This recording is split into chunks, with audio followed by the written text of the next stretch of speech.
नागपुरात आंतरशालेय एकपात्री अभिनय स्पर्धा पार पडली।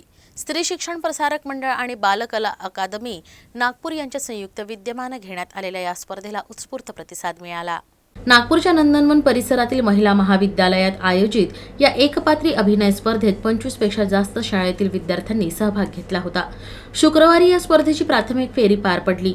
यात विद्यार्थ्यांनी एकापेक्षा एक सरस असे सादरीकरण केले। तुझा क काय, तुझा ख काय, तुझा ग काय, मारे पैठणचा घेतळा, तुला शिकवीन चांगलाच धडा। आणि मी पण आईला म्हणायची, आई मी मोठी झाली ना तर तुला साडी घेणार। आणि हे माझं स्वप्न होतं की मी माझ्या आईला साडी देणार। आमची चुकी तरी काय होती? काय होती आमची चुकी? आणि आम्हाला कोणी वाचू शकलंय ते? ओ दादा तुम्ही वाचलं आम्हाला? मी संत तुकाराम, संत ज्ञानेश्वर, संत नामदेव सारख्या अनेक संतांना पाहिलं। तसेच आपल्या भूमीसाठी तू माझी एक इच्छा ऐकशील का? तू हवं ना तर त्याला माझ्या नावाचाच समज। साधारण दिनों की तरह वह भी एक आम दिन ही था। 6 अगस्त 1945 जापान के हिरोशिमा का आसमान साफ था। हाँ, स्वीट 17 हो खरंच। पण त्या मेल्या क्लार्कने एकावर 7च्या ऐवजी 7वर 1 केलं। विशेष म्हणजे शालेय शिक्षक आणि शिक्षकेतर कर्मचाऱ्यांसाठी देखील एकपात्री अभिनय स्पर्धा आयोजित करण्यात आली होती। शिक्षकांनी देखील मोठ्या उत्साहाने यात सहभाग घेतला।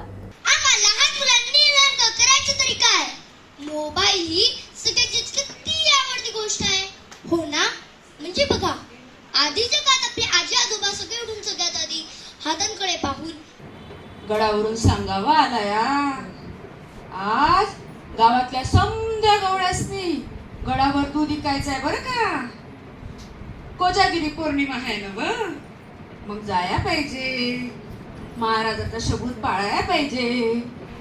पण मी त्यांची बायको काय झाले आणि त्यांच्या नावात कवा गुरफडून गेले ध्यानीच नाही आता बघा। आता बघा न जन्माला आले ते नाही का। समंदर में दरिया का दिल वाला, इस गरीब को पैसा देने वाला,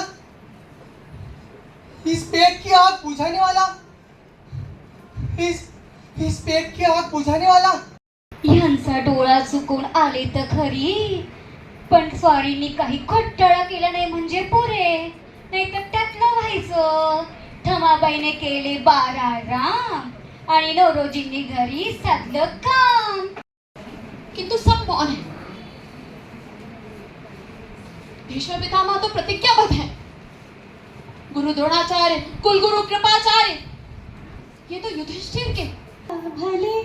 अगं बाई ईश्वर, आपण कधी आलात? आणि हे काय आपली मुद्रा अशी लाल का म्हणून?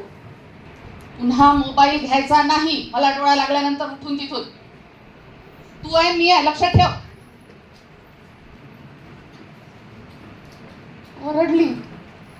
ओरडली तिच्यावर 1:30 वाजता रात्री। शनिवारी या स्पर्धेची अंतिम फेरी पार पडली। कार्यक्रमाचे प्रमुख अतिथी अखिल भारतीय मराठी नाट्य परिषदेचे उपाध्यक्ष नरेश गडेकर, स्त्री शिक्षण प्रसारक मंडळाचे अध्यक्ष रवींद्र फडणवीस, बालकला अकादमीच्या अध्यक्षा मधुरा गडकरी यांच्यासह अनेक मान्यवर उपस्थित होते। तर मान्यवरांच्या हस्ते विजेत्या विद्यार्थ्यांना बक्षिसं देण्यात आली। आपला बालगट क्रमांकाचं पारितोषिक जात आहे।